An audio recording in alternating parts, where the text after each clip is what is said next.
Hi guys, Will here from the SA Running Injury Clinic. And Mim, hi. Yeah, so we're going to talk about probably our second or third most common injury, and that's the old Achilles tendon injury.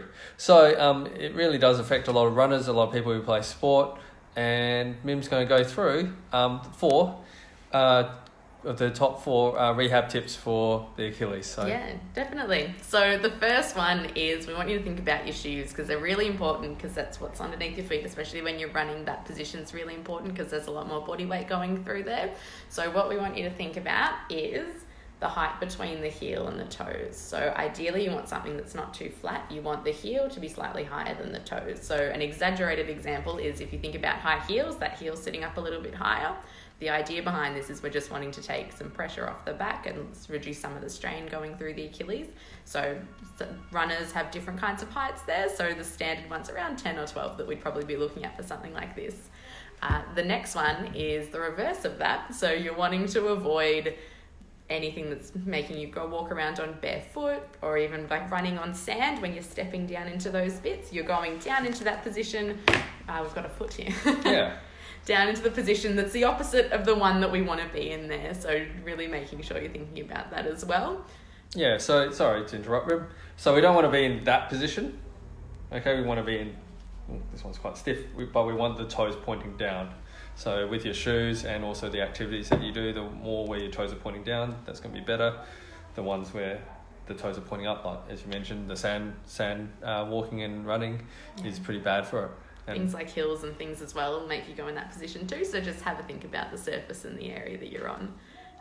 The next one is we want you to think about the amount of load that you're doing. So load's just the kind of activity, how far you're running, how often you're running, your speed and things as well. So we want to avoid doing too much too soon is really important. So you might need to back that activity level down. We don't want you to stop at all, but it's just a matter of fine-tuning a couple of things, and you can use this as a time to get stronger and work on the technique and things as well. Yeah, so you might hear it in sort of elite sport, whether it be the AFL players. Even last night I was reading about a former American basketball player who was like the MVP of the NBA, and he's had I think 4 major knee surgeries, 2 ACLs and a microfracture of the kneecap as well. And they were talking about how, he's playing unbelievably, but they can't play him as a starter. They've got to play him off the bench, and he's only allowed 25 minutes a game versus when he was at his peak, he was playing 36, 38. And that's just the load management. He's just not allowed to play that many things because, they don't want to risk another injury. So, yeah. Yeah, and then it's about slowly building back into what you were and things. Yeah. Definitely. Yeah.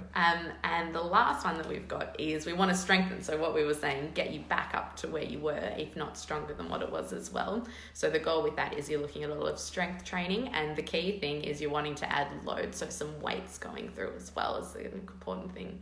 Yeah. So what we'll do next week is we'll go through that exercise or a few of those exercises to build up that strength. And as Mim said, heavier is better, lower reps these days is what all the research is pointing towards.